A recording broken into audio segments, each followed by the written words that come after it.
Гледате прашање ако има. Повели колега. Првенствено ќе ви го поставам ова прашање како член на ЗНМ, потоа како новинар на СИТЕЛ.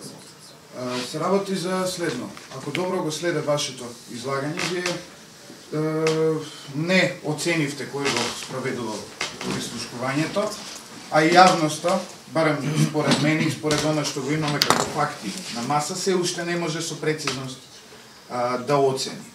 Но од друга страна, на вчерашната пресконференција на Социјалдемократскиот сојуз на Македонија, но и на неколку пресконференции претходно, беа изнесени снимки и од новинари. Јас кога сум се зачленил во ЗНМ, сум се зачленил поради тоа што сметам дека таа новинарска организација, помеѓу другото, ќе ми служи и како одредена заштита. После тие бомби, сите тие новинари кои беа споменувани во разговорите, ние да не заборавиме, освен на уредникот на СИТЕЛ Драган Павлович Латас, не слушнавме разговор помеѓу други. Новинари се изложени на линч после тоа што ние го слушнавме. Па, од тука произлегува дека дали ЗНМ ќе се бори за правата и за тие новинари, кои е Социјалдемократскиот сојуз, ставајќи ги во одреден контекст, им ја нарушува и приватноста, но и многу други работи, па се изнесени на линч, на најразлични навреди и клевети во јавноста. И второто прашање е, како го коментирате тоа што Социјалдемократскиот сојуз токму селективно реши да ги дава снимките? Јас ја видов листата која вчера тие ја соопштија, иако претходно кажа дека и провладини и опозициони новинари биле прислушкувани, на снимките, на сликата со листата од новинари, ние ги видовме само тие што им се подобни на СДСМ или во најмала рака, на некој начин тие ги почитуваат. Што мислите за оваа селективност? Каде знаете вие дека пример јас и колешко сме или нас се подобни за СДСМ? Сите доаѓате од една групација на опозициони медии. Сашка, може ли сега ќе може ли да одговорам? Ја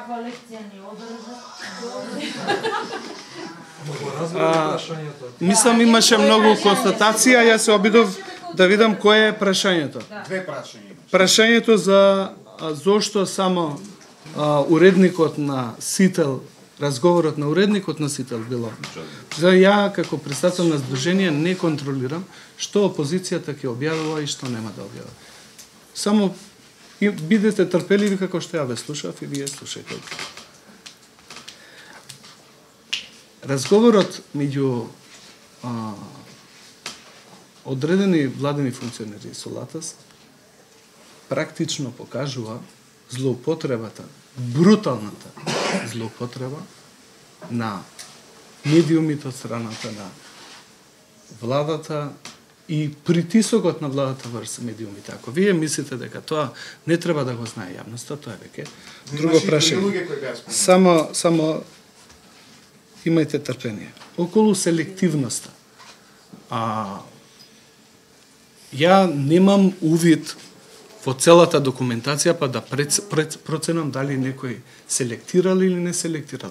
Мислам дека тоа прашање треба да го упатите на тие што ги објавија тие материјали, затоа што ја не ги имам сите материјали, па да проценам дали е пристапот селективен или не селективен. Така да, а што се однесува до дали ЗНМ ќе застане зад новинарите, ЗНМ никогаш не го премолчил барање на новинар за заштита кое што е пријавено и доставено. Ние не мониторираме, тоа ми се случува постојано и сакам навистина да ги замолам колегите. Кога нешто ќе се случи, имаме канцеларија, 20 луѓе плаќаме за тоа. Имаме контакти. Пренесете, пишете ни по мејл, јавете се по телефон, кажете ни што се случува, затоа што ние не следиме, не мониторираме 24 сата што им се случува на новинари. Пријавете го. И кажете ми еден пример кога некој од нас барал помош, а ние не сме реагирале. Јавното повикување дали ЗНМ ќе реагира на ова, на тоа, ние сме сериозно здружение. И сакаме сериозен однос кон колегите, од колегите.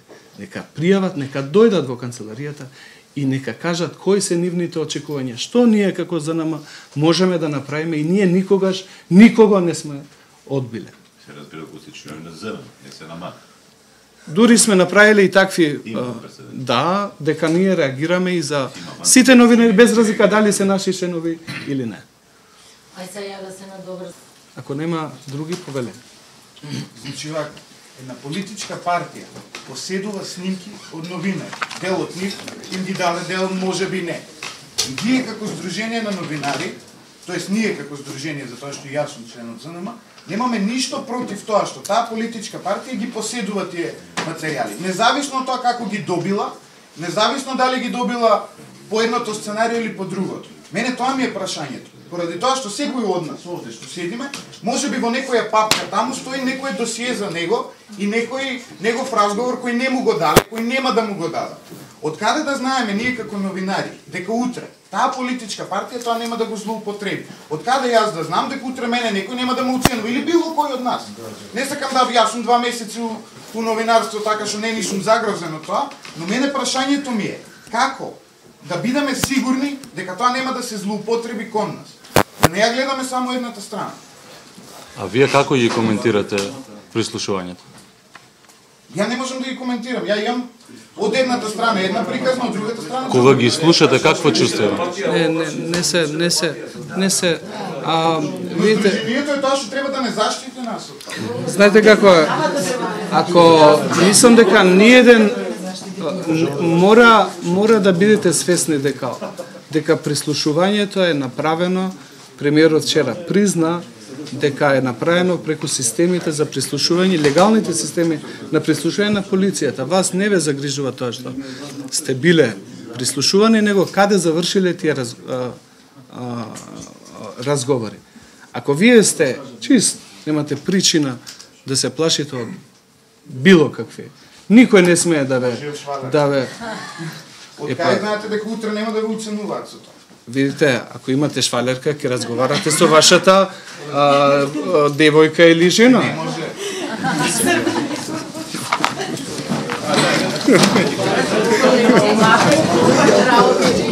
Да, имам и